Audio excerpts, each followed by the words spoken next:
ผมก็ตรวจสอบว่าถ้าพระองค์ไปแสดงธรรมให้เขาฟังเนี่ยเขาจะเป็นคนที่ได้ไตรสรณคมแล้วเขาจะพาเพื่อนของเขาเนี่ยมาฟังธรรมด้วยภายหลังเนี่ยหมายถึงภายหลังก็จะพาเพื่อนมาฟังธรรมเพื่อนคนนั้นมาฟังธรรมแล้วก็จะได้เป็นพระอรหันต์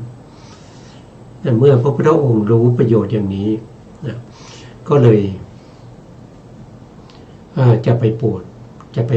ะไปแสดงธรรมให้เขาฟังก็ได้โอกาสว่าเข้ามา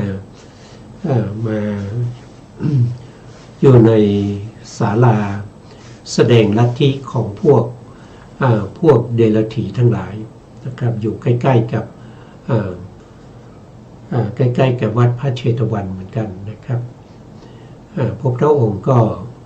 เสด็จไปเข้าไปในประชุมชุมชนของพวกลัทธินอกพระพุทธศาสนาเหล่านั้นแล้วเขาก็เห็นพระพุทธองค์เดินมาเขาก็ให้ลูกศิษย์ของเขากับพวกที่มาสนทนามาปรึกษากันในเรื่องของเดรัจฉานคาถาทั้งหลายเนี่ยให้เงียบนะครับเพื่อที่จะให้พระพุทธเจ้าเนี่ยเสด็จเข้าไปเพราะว่าสำนักไหนบริษัทใดนะถ้าพระพุทธเจ้าไปเข้าไปพูดคุยสนทนาแล้วก็จะทำให้ลัทธิเหล่านั้นเป็นลัทธิที่ใกล้เคียงกับพระพุทธเจ้าจะได้มีลาภสักการะโดยส่วนมากเขาก็จะคิดอย่างนั้นนะครับเมื่อโอตถะปาทาบอกให้พระพวกของตัวเองเนี่ยเงียบพระพุทธองค์ก็เดินไปนะก็เข้าไปจริงๆแล้วพระพุทธองค์จะเข้าไปเพื่อจะไปโปรดโอตถะปาทาอยู่แล้วนะครับเมื่อเข้าไปเขาก็จัดอาสนะให้นั่งแล้วก็พูดคุยกันนะครับว่าในลัทธิของศาสนาอื่นๆเนี่ยมีลัทธิไหนที่ดีพระพุทธองค์ก็บอกว่าเรื่องนั้นเขาคือพระพุทธองค์ไปถึงพระพุทธองค์ก็ถามนะครับก็ถามว่า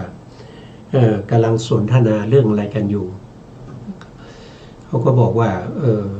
เรื่องนั้นไม่สำคัญเท่าไหร่นะครับเมื่อพระพุทธองค์มาแล้วก็อยากจะฟังธรรมจากพระพุทธองค์ที่ธรรมที่พระพุทธองค์แสดงนี้เป็นเรื่องที่สำคัญมากกว่าเรื่องที่เขาสนทนากันแล้วเขาก็ถามเรื่องของความเป็นภาริยบุคคลนะครับพระพุทธองค์ก็แสดงว่าบุคคลที่มีศีลบริสุทธิ์แล้วก็ศีลนั้นเป็นศีลที่รองรับสมถะและวิปัสสนาแล้วก็พัฒนาจากศีลนั้นไปเป็นสมถะก็คือไปเป็นฌานเป็นปฐมฌานทุติยฌานตติยฌานจตุตฌานนะครับแล้วก็เขาก็ถามเรื่องของสัญญาด้วยนะครับพระพุทธองค์ก็บอกว่าสัญญาที่นอกพระพุทธศาสนาเนี่ยบางคนก็เข้าใจว่าสัญญานั้นไม่มีเหตุเกิดขึ้นเองแล้วก็ดับไปเองบางคนว่ามีเหตุบ้างไม่มีเหตุบ้างพระพุทธองค์ก็บอกว่าเรื่องนั้นก็เกี่ยวข้องกันในเรื่องของสมาธิเรื่องของฌานทั้งหลายด้วยนะครับก็ต้องมีสัญญาแต่สัญญาในทางพระพุทธศาสนาเนี่ยเขาเกิดด้วยเหตุเขาเกิดด้วยเหตุปัจจัยจะเกิดขึ้นเองไม่ได้แล้วเวลาที่จะดับไปก็ดับด้วยปัจจัยดับสัญญาก็จะดับไม่ใช่ว่าจะดับเองหรือว่าไม่ใช่ว่าอยากเกิดก็เกิดอยากไม่เกิดก็ไม่เกิดไม่ใช่นะครับต้องมีเหตุและปัจจัยเขาถึงเกิดได้ข้อประพฤติปฏิบัติให้ถึงความดับสัญญาก็มีในพระพุทธศาสนาในศาสนาอื่นไม่มีเฉพาะในพระพุทธศาสนาเท่านั้น พระโลกก็แสดงในเรื่องของฌานนะครับเรื่องของผู้ที่มีศีลบริสุทธิ์นะครับศีลบริสุทธิ์ก็จะทำให้เกิดความไม่เดือดร้อนใจไม่มีเป็นวิปปิติสารก็คือไม่เดือดร้อนใจเมื่อไม่เดือดร้อนใจนะครับก็จะเกิดปราโมทย์นะครับปราโมทย์ก็คือปิติอ่อนๆนะครับจากปราโมทย์ก็พัฒนาไปเป็นปิติจากปิติก็เป็นสุขนะครับสุขก็เป็นเหตุใกล้ให้เกิดสมาธินะครับ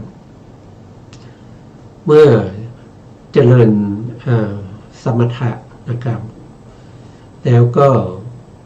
ได้ปฐมฌานแล้วก็พัฒนาไปเป็นทุติยฌานตติยฌานจตุทัชฌานนะครับจตุทัชฌานก็ฌานที่สี่ถ้าจะต่อรูปฌานก็ต้องเป็นจตุทัชฌานที่มีอารมณ์เป็นพวกกสิณกสิณมีอยู่10อย่างแต่กสิณ10นั้นนะครับที่สามารถที่จะเข้าถึงอรูปฌานเนี่ยมีอยู่แค่9นะครับมีธาตุกสิณ4วรรณกสิณ4แล้วก็มีอาโลกะกสิณหนึ่งรวมกันก็เป็น9สามารถเพิ่มกสิณแล้วไปต่ออรูปฌานได้พวกนี้เป็นแต่พวกนี้เกี่ยวข้องกับเรื่องของสัญญานะครับเรื่องของสัญญาเพราะสัญญาเป็นเรื่องของความจำก็ต้องจำอารมณ์แล้วก็จำสิ่งเหล่านี้ได้ถ้าจำไม่ได้ก็ไม่สามารถที่จะเข้าฌานได้นะครับครั้งที่แล้วเราก็พูดถึงเรื่องของสัญญานิโรธสมาบัติก็ได้พูดไปบ้างแล้วนะวันนี้เราก็จะขออาจารย์กันดาท่านจะได้สาธยายให้พวกเราฟังในพระสูตรต่อไปนะครับอาจารย์ทำพร้อมแล้วก็ขอเชิญครับผมค่ะกราบนมัสการพระคุณเจ้าพระเถรานุเถระและสวัสดีท่านที่รับฟังและรับชมอยู่ทางบ้านนะคะพระสุตตันตปิฎกทีฆนิกายสีลขันธวรรคโปฏฐปาทสูตรที่9ต่อจากคราวที่แล้วพระผู้มีพระภาคเจ้าตรัสว่าท่านจะเข้าใจความข้อนั้นเป็นไฉนสัญญานิโรธสมาบัติของภิกษุผู้มีสัมปชัญญะโดยลำดับเช่นนี้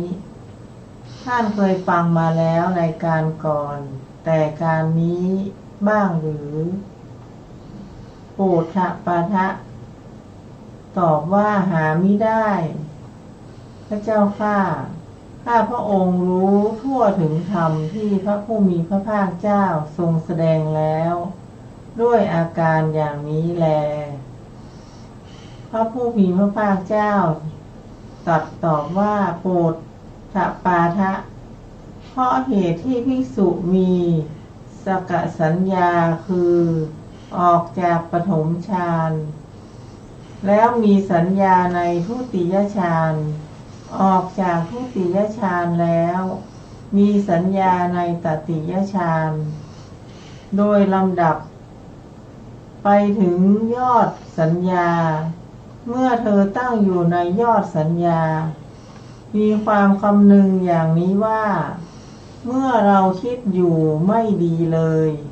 เมื่อไม่คิดดีกว่าก็ถ้าว่าเราพึงคิดพึงมุ่งหวังสัญญานี้ของเราพึงดับและสัญญาหยาบ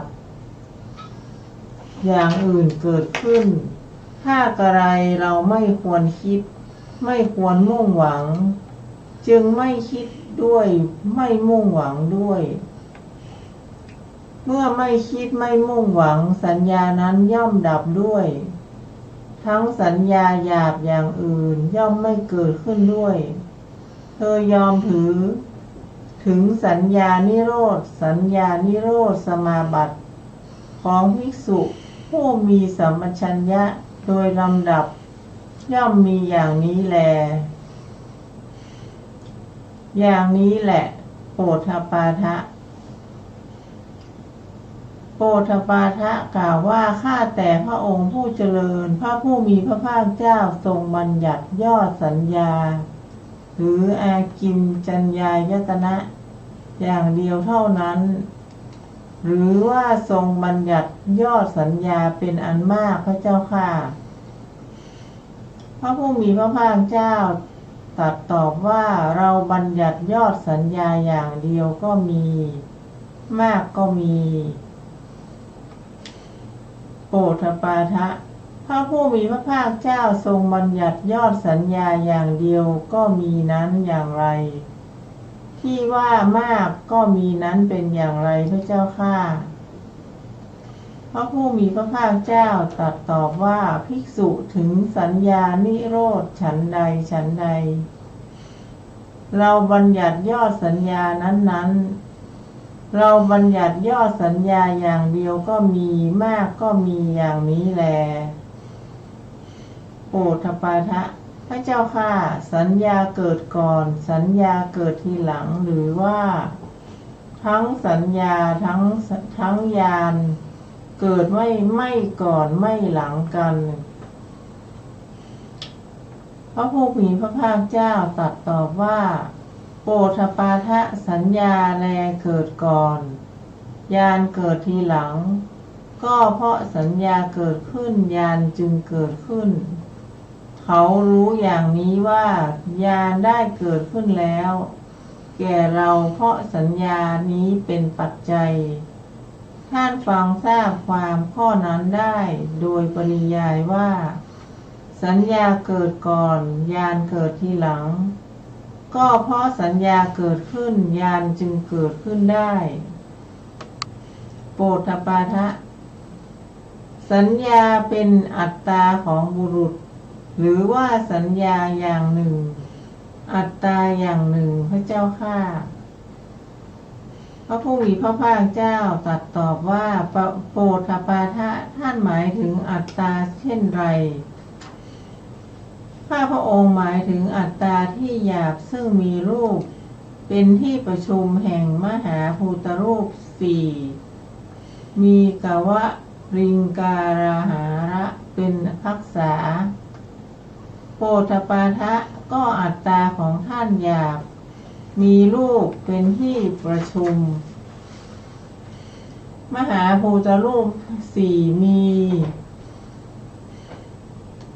กวาลิงการาหาระเป็นภักษาเป็นเช่นนี้สัญญาของท่านจักเป็นอย่างหนึ่งอัตตาจักเป็นอย่างหนึ่งท่านพึงทราบความข้อนั้นแม้โดยปริยายว่าสัญญาจักเป็นอย่างหนึ่งต่างหากอัตตาก็จักเป็นอย่างหนึ่งอัตตานั้นหยาบซึ่งมีรูปเป็นที่ประชุมแห่งมหาภูตรูปสี่มีกวาลิงกาหาระเป็นภักษาจงยกไว้ก่อนเมื่อเป็นเช่นนั้นสัญญาของบุรุษนี้อย่างหนึ่งต่างหากเกิดขึ้นอย่างหนึ่งต่างหากดับไปท่านพึงทราบความข้อนั้นโดยปริยายสัญญาจักเป็นอย่างหนึ่งต่างหากอัตตาก็จักเป็นอย่างหนึ่งค่ะแค่นี้ก่อนค่ะครับผม ครับวันนี้ก็ฟังแล้วก็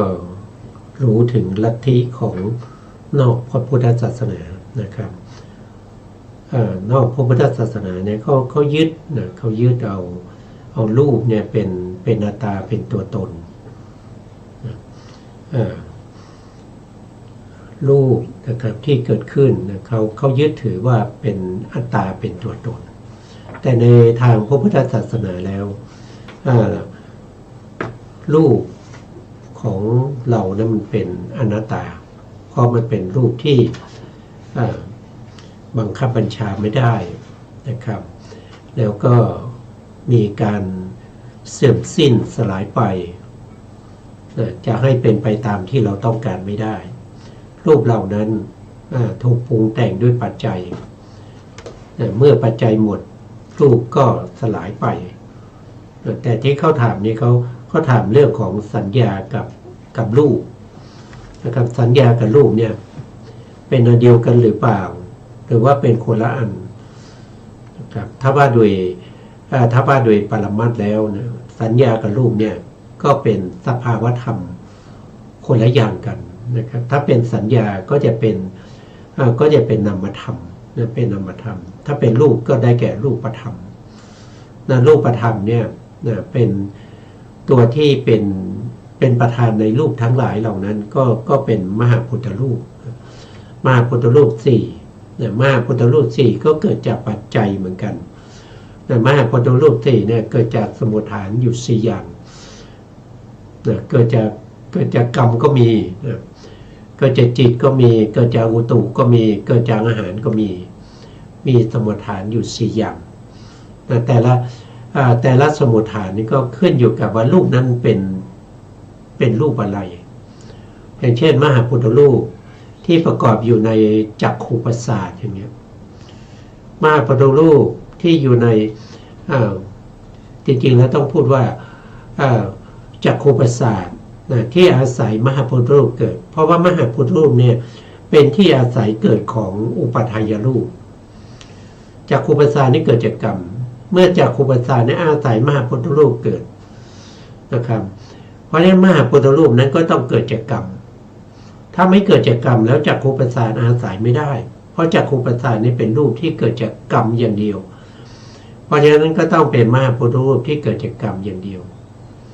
นะครับถ้าเป็นอย่างเช่นถ้าเป็นกัปพลีกะลาหารที่พูดถึงก็เป็นคำข้าวหรือว่ากัปวลีกะลาหารนะครับแล้วก็เป็นคำข้าวที่กินเข้าไปนี่ก็เกิดจากอุตุเกิดจากอุตุเพราะฉะนั้นรูปที่เป็นมหาพุทธรูปที่เป็นรูปที่ตั้งอยู่ในกัปพลีกะลาหารนั้นก็จะต้องเกิดจากอุตุอย่างนี้เป็นต้นนะครับหรือว่าอย่างเช่นสัทธะคือเสียงก็เป็นรูปที่ผมพูดอยู่นี้ก็เป็นเสียงที่พูดออกไปก็เป็นเสียงนี้เกิดจากอะไรเสียงนี้เขาเกิดจากจิตถ้าไม่มีจิตเสียงนี้ก็จะไม่มีเสียงนี้เกิดจากจิตโดยตรงนะครับเพราะฉะนั้นสัทธะคือเสียงนี้ก็ต้องอาศัยมหาพุทธรูปมหาพุทธรูปนั้นก็จะต้องเป็นมหาพุทธรูปที่เกิดจากจิตอย่างเดียวที่จะเป็นสมุฏฐานให้เกิดจิตตชรูปที่เป็นวาจานะครับเช่นอย่างนี้เป็นต้นนะครับพวกนี้เป็นสภาวธรรมเขาเป็นไปอย่างนี้เขาเป็นไปอย่างนี้ไม่มีใครที่จะทำให้มันเกิดขึ้นนะครับเขาบังคับบัญชาไม่ได้มีพระเจ้าที่ไหนมาสร้างสิ่งเหล่านี้ขึ้นมาเขาเป็นไปตามเหตุตามปัจจัยเมื่อปัจจัยประชุมกันก็เกิดขึ้นเมื่อปัจจัยหมดไปสิ่งเหล่านี้ก็ดับไปเป็นธรรมดาเพราะฉะนั้นเนี่ยก็จะปฏิเสธในเรื่องของความเป็นอัตตาตัวตนปฏิเสธอัตตาตัวตนปฏิเสธว่าอัตตาคือรูปอัตตาคือสัญญาอัตตาคือสังขารอัตตาคือวิญญาณเพราะฉะนั้นคำว่าอัตตาที่เป็นตัวเป็นตนที่อยู่ในรูปเนี่ยมันไม่มีนะครับอัตตาที่อยู่ในเวทนาอยู่ในสัญญาอยู่ในสังขารมันไม่มีมันมีแต่สภาวะธรรมเป็นแต่สภาวะเขาเรียกว่าเป็นนิสตานิสวะนิสตะนิภาวะสภาวะเป็นสภาพที่เกิดขึ้นด้วยเหตุด้วยปัจจัยเกิดขึ้นแล้วด้วยเหตุปัจจัยเมื่อเหตุปัจจัยนั้นหมดไปก็ดับไปบังคับบัญชาไม่ได้ให้เป็นไปตามที่เราต้องการไม่ได้และสิ่งเหล่านี้เป็นสภาวะที่มันเป็นอนิจจังเป็นอนิจจังคือมันไม่เที่ยงมันเป็นทุกข์คือทนอยู่ในสภาพเดิมไม่ได้สิ่งไหนเป็น สิ่งไหนไม่เที่ยงสิ่งไหนเป็นทุกข์สิ่งนั้นก็ไม่ใช่อัตตาของเรานะครับ ไม่ใช่อัตตาของเราถ้าเป็นอัตตาของเราก็ต้องสามารถบังคับบัญชาได้ก็ขอให้ถ้ารูปเป็นอย่างเช่นรูปเช่นผมอย่างเงี้ย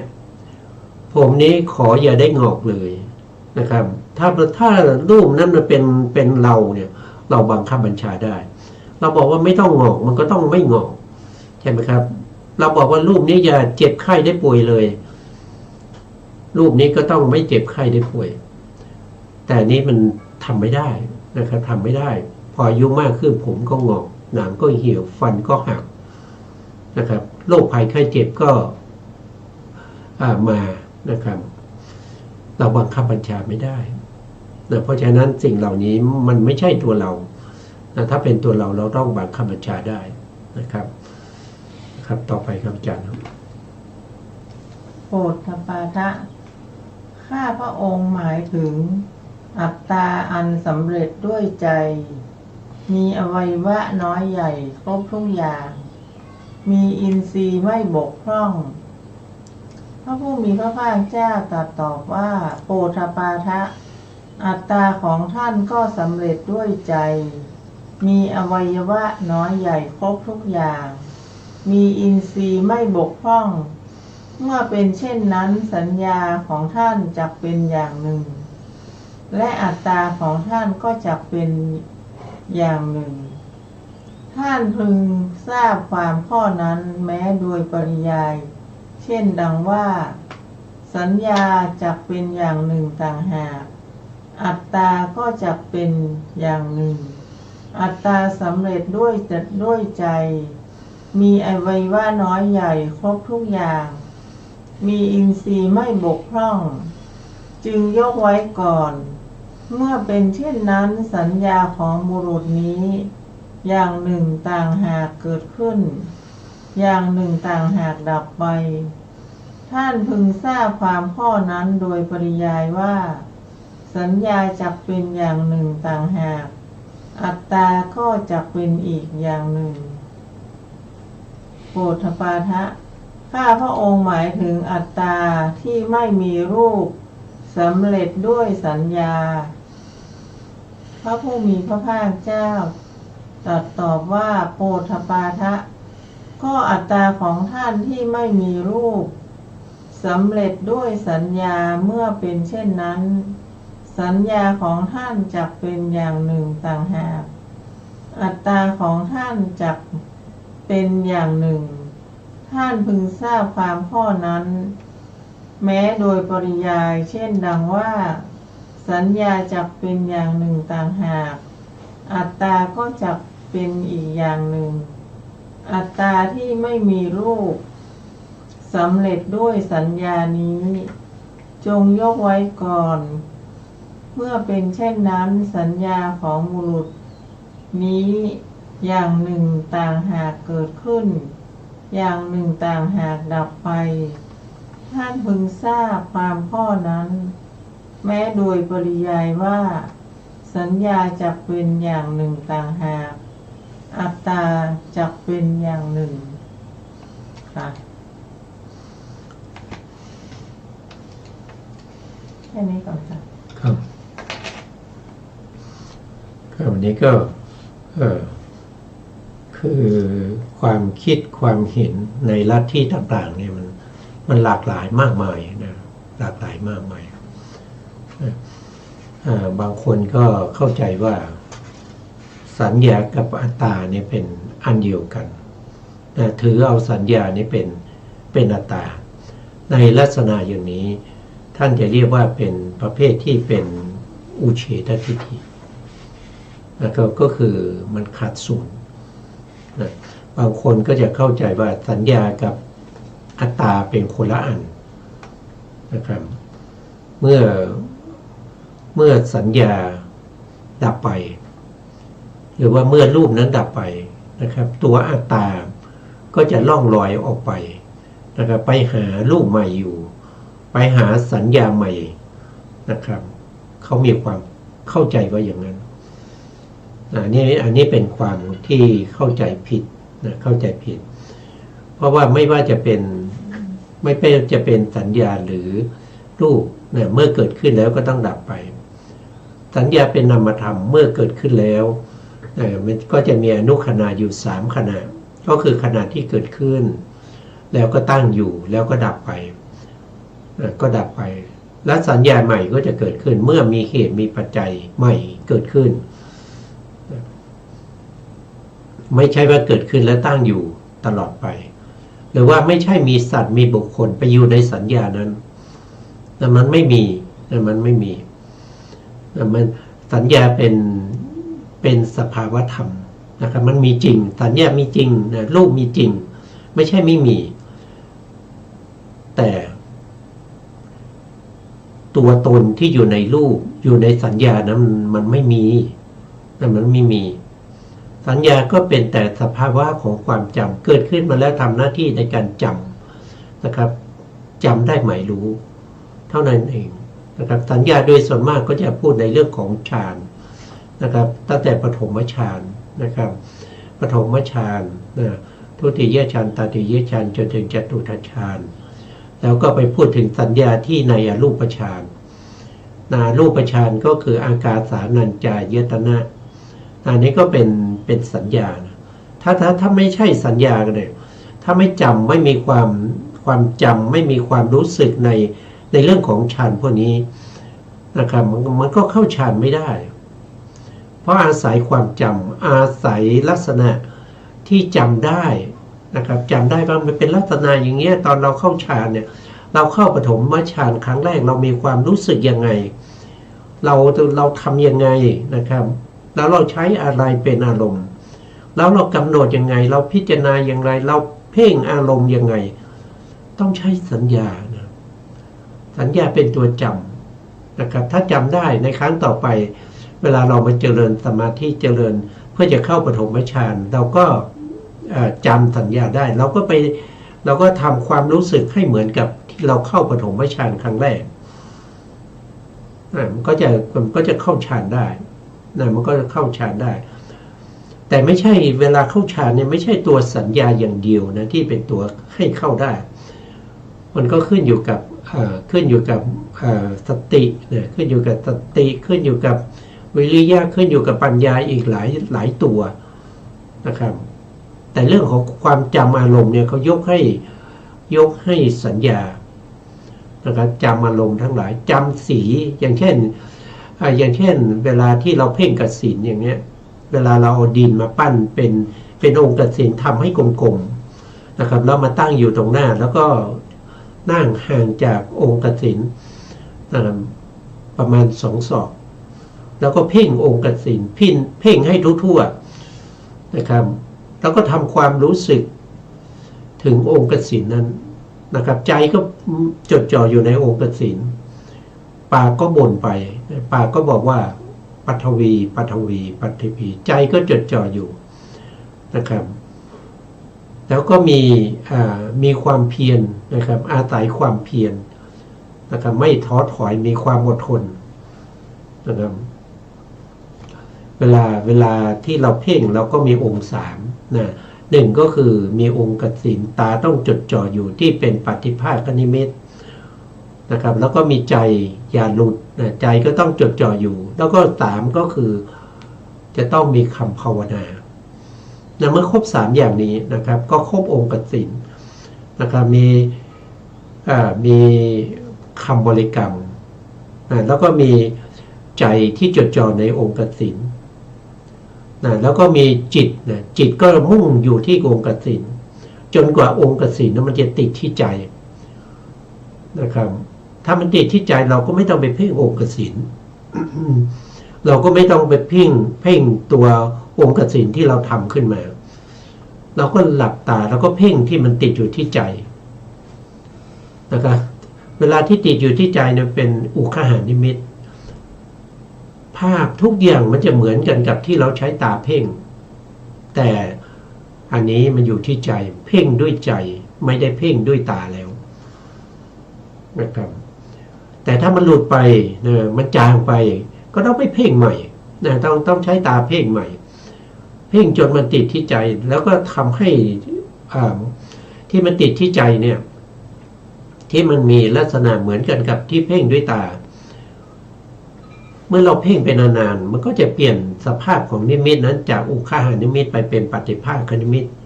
ก็คือมีความใสขึ้นมีความใสขึ้นผ่องใสขึ้นนะครับไม่เหมือนเดิมแล้วองค์เกษมไม่เหมือนเดิมแล้วมันจะใสแล้วก็ผ่องใสเมื่อลักษณะอย่างนี้เนี่ยนิวรณ์ทั้งหลายมันจะสงบเมื่อนิวรณ์ทั้งหลายสงบกับนั่นก็เข้าถึงอุปจารสมาธิเพ่งไปอีกไม่นานมันก็จะเป็นปฏิภาคนิมิตโทษทีมันก็จะเข้าฌานได้ก็จะเป็นปฐมฌานอุปจารสมาธิคือสมาธิที่มันเฉียดใกล้กับฌานแล้วมันจะเข้าฌานอยู่แล้วนะครับเพ่งไปไม่นานมันก็จะเข้าฌานได้ด้วยมีปฏิภาคนิมิตขององค์กสิณนั้นเป็นอารมณ์อันนี้ก็ต้องจำได้นะครับต้องจำได้ก็เพื่อประโยชน์อะไรเพื่อประโยชน์ว่าหลังจากเราออกจากฌานแล้วนะเราจะเข้าฌานใหม่นะครับเพราะว่ามันจะต้องเข้าออกอย่างนี้เรื่อยๆนะครับเพื่อให้เกิดความชำนาญเกิดเป็นวัดสีถ้าเราจำไม่ได้เราเข้าไม่ได้นะครับเหมือนกับเราจะเข้าไปห้องใดห้องหนึ่งแต่เราจำประตูไม่ได้มันมีประตูมากมายใช่ไหมมีประตูมากมายเราก็ไม่รู้ว่าประตูไหนเป็นประตูไหนถ้าเราจำไม่ได้เราเข้าไม่ได้ก็ต้องใช้สัญญาด้วยนะครับในการที่แต่จริงๆแล้วเนี่ยตัวที่จะทำให้เข้าได้ก็คือองค์ฌานนั่นแหละก็จะมีวิตกวิจารปิติสุขเอกคตานะครับพวกนี้จะเ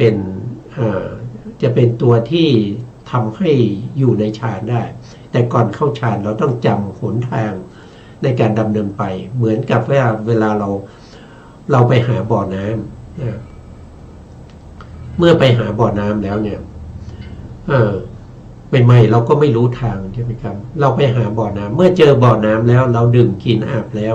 เราออกมาเราก็ต้องทำเครื่องหมายไว้ทำแผนที่เอาไว้ว่าบ่อน้ำนี่มันอยู่ตรงไหนในการที่จะไปครั้งที่สองเราก็สามารถที่จะดูจากเครื่องหมายที่เราทำไว้นะครับไม่ต้องไปหาอีกนะอันนี้ก็เป็นเรื่องของสัญญานะสัญญาไม่ใช่ตัวตนสัญญาเป็นสภาพของจำได้หมายรู้นะครับแล้วเกิดขึ้นแล้วก็ดับไปนะครับแต่บางคนเนี่ยสงสัยว่าดับไปแล้วสัญญามันก็หมดแต่มันก็จำไม่ได้มันไม่ใช่อย่างนั้นมันเหมือนกับลักษณะว่ามันทำเหตุไว้แล้วสัญญานั้นได้ทำเหตุไว้แล้วนะครับเพราะฉะนั้นมันจะจำได้นะครับถ้าจำไม่ได้มันก็เข้าฌานไม่ได้เนี่ยนะครับต่อไปกับอาจารย์โปรดทปาทะก็ข้าพระองค์อาจทราบได้หรือไม่ว่าสัญญาเป็นอัตตาของบุรุษหรือสัญญาอย่างหนึ่งอัตตาอย่างหนึ่งพระผู้มีพระภาคเจ้าโปรดปาทะข้อว่าสัญญาเป็นอัตตาของบุรุษหรือสัญญาก็อย่างหนึ่งอัตตาก็อย่างหนึ่งนั้นอันท่านผู้มีทิฏฐิเป็นอย่างอื่นมีความพอใจเป็นอย่างอื่นมีความชอบใจเป็นอย่างอื่นมีความมุ่งหมายในลัทธิอื่นมีอาจารย์ในลัทธิอื่นรู้ได้ยากนักโปรดปาทะถ้าข้อที่ว่านั้นข้าพระองค์ผู้มีทิฏฐิเป็นอย่างอื่นมีความพอใจเป็นอย่างอื่นมีความชอบใจเป็นอย่างอื่นมีความมุ่งหมายในลัทธิอื่นมีอาจารย์ในลัทธิอื่นรู้ได้ยากนักไสก็คำที่ว่าโลกเที่ยงเท่านั้นจริงสิ่งอื่นเปล่าดังนี้หรืออย่างไรพระเจ้าข้าพระผู้มีพระภาคเจ้าตอบว่า แม้คำว่าโลกเที่ยงเท่านั้นจริงสิ่งอื่นเปล่าเราไม่พยากรณ์โอทปาทะก็โลกไม่เที่ยงนี้เท่านั้นจริงสิ่งอื่นเปล่ากะนั้นหรือพระเจ้าข้าพระผู้มีพระภาคเจ้าตอบว่าแม้ข้อนั้นเราก็ไม่พยากรณ์โอทปาทะก็โลกมีที่สุดโลกไม่มีที่สุดชีวะก็อันนั้นสรีระก็อันนั้นชีวะอย่างหนึ่งสรีระอย่างหนึ่งตถาคตเบื้องหน้าแต่ตายไปย่อมมีตถาคตเบื้องหน้าแต่ตายไปย่อมไม่มีตถาคตเบื้องหน้าแต่ตายไปยังมีบ้างไม่มีบ้างตถาคตเบื้องหน้าแต่ตายไปมีก็ไม่ใช่ไม่มีก็ไม่ใช่นี้แลจริงสิ่งอื่นเปล่าดังนี้หรือพระเจ้าข้าพระผู้มีพระภาคเจ้าตรัสตอบว่าแม้ข้อนั้นเราไม่พยากรณ์ก็เพราะเหตุไรพระผู้มีพระภาคเจ้าจึงไม่ทรงพยากรณ์พระเจ้าข้าเพราะข้อนั้นไม่ประกอบด้วยอัตถ์ไม่ประกอบด้วยธรรมไม่เป็นเบื้องต้นแห่งพรหมจรรย์ไม่เป็นไปเพื่อความเบื่อหน่ายไม่เป็นไปเพื่อความคลายกำหนัดไม่เป็นไปเพื่อความดับไม่เป็นไปเพื่อความสงบไม่เป็นไปเพื่อความรู้ยิ่งไม่เป็นไปเพื่อความตรัสรู้ไม่เป็นไปเพื่อนิพพานฉะนั้นเราจึงไม่พยากรณ์โอทปาทะพระผู้มีพระภาคเจ้าทรงพยากรณ์เรื่องอะไรพระเจ้าข้าเราพยากรณ์ว่านี้ทุกข์นี้เหตุเกิดทุกข์นี้ความดับทุกข์นี้ข้อปฏิบัติให้ถึงความดับทุกข์โอทปาทะก็เพราะเหตุไรพระผู้มีพระภาคเจ้าจึงทรงพยากรณ์อย่างนั้นพระเจ้าข้าเพราะข้อนั้นประกอบด้วยอัตถ์ประกอบด้วยธรรมเป็นเบื้องต้นแห่งพรหมจรรย์เป็นไปเพื่อความเบื่อหน่ายเป็นไปเพื่อคลายกำหนัดเป็นไปเพื่อความดับเป็นไปเพื่อความสงบเป็นไปเพื่อความรู้ยิ่งเป็นไปเพื่อความตรัสรู้เป็นไปเพื่อนิพพาน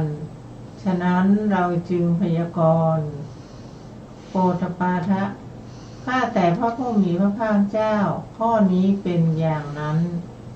ข้าแต่พระสุคตข้อนี้เป็นอย่างนั้นในบัดนี้ขอพระผู้มีพระภาคเจ้าทรงทราบการที่สมควรเถิดพระเจ้าข้าลำดับนั้นพระผู้มีพระภาคเจ้าเสด็จลุกจากอาสนะแล้วหลีกไปครับวันนี้ก็เป็นอะไรเป็นความเห็นนะเป็นความเห็นการที่พระพุทธองค์เสด็จไปในที่เขาประชุมเรื่องลัทธินอกพระพุทธศาสนานี้ก็หวังนะก็หวังว่าปูตถะปาทะเนี่ยนะครับเขาจะได้ถือสรณคมนะครับแล้วก็จะพาสหายของเขาเนี่ยมาฟังธรรมในตอนหลังแล้วก็จะได้เป็นพระอรหันต์นะครับเพราะฉะนั้นตอนนี้ก็เพียงแต่สร้างเป็นอัธยาศัยเป็นอุปนิสัยให้แก่ผู้ได้ยินได้ฟังเท่านั้นเองนะครับอันนี้ก็เป็นพระมหากรุณาธิคุณนะเพราะว่าสิ่งเหล่านี้มันจะเป็นบุญบารมีที่ได้สะสมนะครับใครได้ยินได้ฟังไม่เคยได้ยินได้ฟังแล้วก็มาได้ยินได้ฟังครั้งแรกมันก็จะทำให้ซึมซับเป็นอัธยาศัยไปก่อนนะครับเพราะบุญบารมีเขาไม่มีนะครับแต่เขาจะได้ เขาจะได้ความเป็นพระอริยบุคคลในภายหลังตอนนี้ไม่ได้ก็จริงนะครับ แต่เขาเริ่มที่จะเข้าใจแล้วเริ่มที่จะรู้แล้วว่าธรรมที่พระพุทธองค์เนี่ยที่แสดงเนี่ยพระพุทธองค์แสดงอะไรบ้างนะครับแล้วก็อะไรบ้างที่พระพุทธองค์ไม่แสดงนะครับอย่างเช่นที่เขาถามพระพุทธองค์ในเรื่องของโลกเที่ยงบางลัทธิเนี่ยเขาบอกว่าโลกเที่ยงบางลัทธิก็บอกว่าโลกไม่เที่ยงบางลัทธิก็ว่าโลกเที่ยงก็มีไม่เที่ยงก็มีนะอันนี้เที่ยงอันนั้นไม่เที่ยงนะครับอันนี้เป็นผู้สร้างโลกนะอย่างนี้เป็นต้นนะอย่างนี้เนี่ยพระพุทธองค์ถ้าสิ่งไหนที่เป็นคำถามที่ตั้งอยู่บนความเข้าใจว่าเป็นสัตว์เป็นบุคคลเนี่ยพระพุทธองค์จะไม่พยากรณ์นะเพราะว่าอะไรเพราะว่าสิ่งเหล่านั้นมันไม่ได้ก่อให้เกิดประโยชน์ไม่ได้ก่อให้เกิดปัญญาอย่างที่ถามว่าโลกเที่ยงไหมอย่างเงี้ยนะครับโลกคืออะไรที่เขาพูดนะโลกที่เขาพูดเขาหมายถึงอัตตาอัตตาตัวตนนะอัตตาตัวตนมันเที่ยงหรือเปล่านะครับอย่างนี้มันเป็นคำถามที่ไม่สมควรที่จะตอบนะครับจะตอบว่าเที่ยงมันก็เข้าเป็นมิจฉาทิฏฐิที่เป็นสัสตตาทิฏฐิอย่างเงี้ยถ้าบอกว่าโลกไม่เที่ยงมันก็เป็นอุเฉททิฏฐินะครับก็คือเรื่องของความขาดศูนย์อย่างเงี้ยเพราะฉะนั้นสิ่งเหล่านี้เป็นสิ่งที่มันไม่มีสมมติฐานที่มันเป็นความจริงมันเป็นสมมติฐานที่ไม่ได้อยู่บนความเป็นความจริงมันเป็นสมมติฐานที่ตั้งขึ้นมาลอยๆโดยไม่มีสภาวะโดยไม่มีสภาวะความเป็นสัจธรรมทั้งหลายไปรองรับอยู่พระพุทธองค์จะไม่ตอบปัญหาอย่างนี้นะครับแล้วก็ถามว่าแล้วพระพุทธองค์จะตอบปัญหาแบบไหนพระพุทธองค์ก็จะตอบปัญหาอย่างที่เรารู้นะครับก็คืออริยสัจสี่ในเรื่องของหนีทุกข์อะไรคือทุกข์นะครับถ้าถามว่าอะไรคือทุกข์นะครับเราก็ถ้าใครทำวัดเช้าทุกวันก็จะรู้นะครับความทุกข์คืออะไรความเกิดก็เป็นทุกข์อย่างเงี้ยความเกิดก็เป็นทุกข์ความแก่ก็เป็นทุกข์ความเจ็บไข้ก็เป็นทุกข์ความตายก็เป็นทุกข์นะโสกะปริเทวะทุกขโทมนัสอุปายาตะทั้งหลายเหล่านี้ก็เป็นทุกข์นะครับประสบกับสิ่งที่ไม่เป็นที่รักที่พอใจก็เป็นทุกข์ต้องพัดพลาดจากสิ่งที่เป็นที่รักที่พอใจก็เป็นทุกข์นะแล้วก็มีความปรารถนาสิ่งไหนไม่ได้สิ่งนั้นนั่นก็เป็นทุกข์นี่ก็เป็นทุกข์นะครับเป็นทุกข์ทุกข์คืออะไรทุกข์คือสภาวะของความทนอยู่ในสภาพนั้นได้ยากมันเป็นตัวตนไหมมันไม่ได้เป็นตัวตนนะครับทุกข์มีอยู่แต่คนที่เป็นทุกข์มันไม่มีแต่สัตว์ที่เป็นทุกข์มันไม่มีแต่คำว่าสัตว์เนี่ยเกิดขึ้นมาเนื่องจากอะไรเนื่องจากการประชุมกันของขันธ์ห้านะครับประชุมกันของขันธ์ห้าหรืออายตนะ12ธาตุ18อินทรีย์22ที่ประชุมรวมกันนะครับถึงจะสมมุติขึ้นมาว่ามันเป็นสัตว์แต่ในลัทธิของพวกเดรัจฉีเนี่ยเขาไปยึดเอาสิ่งใดสิ่งหนึ่งมันเป็นอัตตาเป็นชีวะเป็นสัตว์เป็นสิ่งที่เขาสมมุติขึ้นมาว่ามันสิงสถิตอยู่ในใจสิงสถิตอยู่ในร่างกายของเราเนี่ยเขาไปยึดตัวนั้นว่าเป็นอัตตาตัวตนของเขาจริงๆมันไม่มีมันไม่มีรูปเมื่อเกิดขึ้นแล้วรูปนั้นดับไปเมื่อเราตายรูปนั้น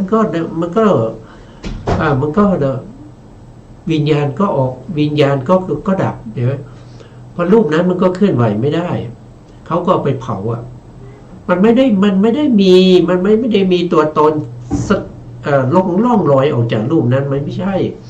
ไม่เหมือนกับที่เราดูในภาพยนตร์มีรถมาชนแล้วก็ตายแล้วก็มี ร่างอะไรไม่รู้เป็นควนนะครับลอยออกจากร่างนั้น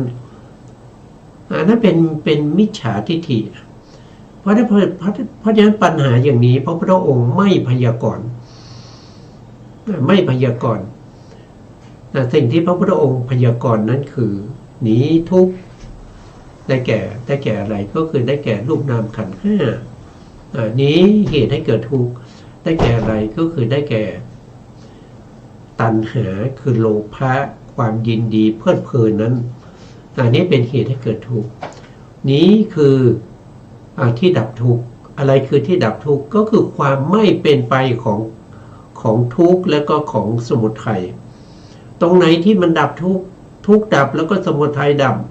ตรงนั้นก็จะเป็นนิโรธแล้วก็ข้อที่ปฏิบัติให้ถึงความดับนั้นก็คือได้แก่อริยมรรคมีองค์แปดอันนี้เป็นธรรมที่พระพุทธองค์แสดงแก่ภิกษุทั้งหลายนะครับต่อไปครับอาจารย์ครับฝ่ายพวกปริพาชกเหล่านั้นเมื่อพระผู้มีพระภาคเจ้าเสด็จหลีกไปแล้วไม่นานได้พากันรุมต่อว่าโปฏฐปาทปริพาชกด้วยคำตัดพ้อต่างๆว่าก็ท่านโปฏฐปาทเป็นอย่างนี้เองพลอยชื่นชมคำที่พระสมณะโคดมตัดทุกคำว่าข้าแต่พระผู้มีพระภาคเจ้าข้อนี้เป็นอย่างนั้นข้าแต่พระสุคตข้อนี้เป็นอย่างนั้นก็แต่ว่าพวกเราไม่ได้เข้าใจธรรมที่พระสมณะโคดมทรงแสดงแล้วแม้สักน้อยหนึ่ง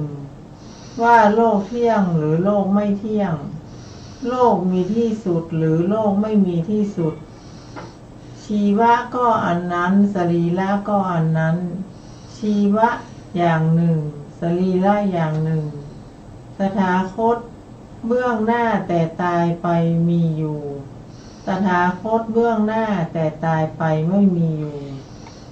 ตถาคตเบื้องหน้าแต่ตายไปมีอยู่ก็มี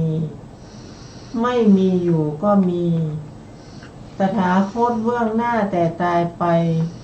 มีอยู่ก็ไม่ใช่ไม่มีอยู่ก็ไม่ใช่เมื่อปริพาชกเหล่านั้นกล่าวอย่างนี้โปฏฐปาทปริพาชกได้บอกกับพวกเขาว่าพ่อคุณแม้ฉันก็มิได้เข้าใจธรรมที่พระสมณะโคดมแสดงแล้วแม้สักน้อยหนึ่งว่าโลกเที่ยงหรือโลกไม่เที่ยงโลกมีที่สุดหรือโลกไม่มีที่สุดชีวะก็อันนั้นสรีระก็อันนั้นชีวะอย่างหนึ่งสรีระอย่างหนึ่งตถาคตเบื้องหน้าแต่ตายไปมีอยู่ตถาคตเบื้องหน้าแต่ตายไปไม่มีอยู่ตถาคตเบื้องหน้าแต่ตายไปมีอยู่ก็มีไม่มีอยู่ก็มีตถาคตเบื้องหน้าแต่ตายไปมีอยู่ก็ไม่ใช่ไม่มีอยู่ก็ไม่ใช่ก็แต่ว่าพระสมณะโคดมทรงบัญญัติปฏิปทาที่จริงแท้แน่นอนเป็นธรรมทิฏฐิเป็นธรรมนิยามฉไหนเล่าวิญญาณชนเช่นเราจักไม่พลอยชื่นชมสุภาษิตของพระสมณะโคดมโดยเป็นสุภาษิตค่ะ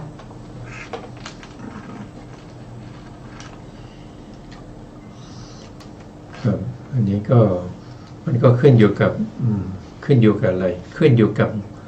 ต้องฟังบ่อยๆนะครับต้องฟังบ่อยๆถ้าคนที่ไม่เคยฟังมาก่อนย่อมไม่เข้าใจนะครับในธรรมของสัตบุรุษนะครับย่อมเข้าใจเฉพาะธรรมของอสัตบุรุษเพราะว่าอะไรก็เพราะว่าอัตยาศัยความเคยชินอุปนิสัยของเรามันเป็นมาอย่างนั้นนะตั้งแต่อดีตชาติทุกสิ่งทุกอย่างมันจะต้องมีการฝึกมันต้องมีการฝึกหัดนะไม่ใช่อยู่ๆแล้วก็มาฟังแล้วก็เข้าใจเลยมันเป็นไปไม่ได้มันเป็นไปไม่ได้เพราะว่าสิ่งเหล่านี้ไม่ใช่ว่า ไม่ใช่ว่าเราได้มาแบบยังไม่ใช่ว่าพระพุทธองค์ อยากจะเป็นพระพุทธองค์แล้วก็ตั้งจิตอธิษฐานขอเป็นพระพุทธองค์นะครับ ขอเป็นพระพุทธเจ้านะแล้วก็ไม่ทำอะไรเลยนะมันไม่ใช่อย่างนั้นนะครับ กว่าจะได้เป็นพระเจ้าเนี่ยจะต้องสร้างบารมีนะครับ ต้องสร้างบารมีมากมายถึงตั้ง30ทัศมหาบริจาคอีก5ประการแล้วต้องมีอธิษฐานธรรมทั้ง4กว่าจะได้มาซึ่งโลกัตถจริยะเกียรกัตถจริยะพุทธทาจริยะให้เต็มเปี่ยมแล้วก็ได้ตรัสรู้เป็นพระพุทธเจ้าเนี่ยมันไม่ใช่ของง่ายนะเพราะฉะนั้นเราไม่มีอัธยาศัยเราไม่เคยฟังมาก่อนเราเป็นปุถุชนใช่ไหมครับเพราะฉะนั้นเราก็ฟังไม่เข้าใจเราต้องฟังบ่อยๆนะถึงจะเข้าใจได้สิ่งเหล่านี้เป็นสิ่งที่ต้องอาศัยเวลาอาศัยบุญบารมีสะสมโดยเฉพาะในเรื่องของสุตตะมยญาณก็คือต้องฟังบ่อยๆนั่นเองนะครับตอนนี้เวลาหมดแล้วครับอาจารย์สุดท้ายนี้ก็ขอกราบขอบคุณพระครูสมุทรวิสุวรรณวรกิจโชผู้อำนวยการสถานีวิทยุเพื่อการศึกษาพระพุทธศาสนาและวัฒนธรรมFM 104.5 เมกะเฮิรตซ์วัดไฟหินจังหวัดเชียงใหม่และขอกราบขอบคุณพระครูปริยัติยานุสาสตร์ขอบคุณท่านผู้การธนัทเดชะแล้วก็ขอบคุณท่านผู้ฟังและผู้ชมทุกท่านที่ให้เกียรติติดตามในรายการตามรอยขอโทษทีครับศึกษาพระสัทธรรมเพื่อการพ้นทุกข์พบกันใหม่ในโอกาสต่อไปครับวันนี้ลาไปก่อนครับสวัสดีครับสวัสดีค่ะ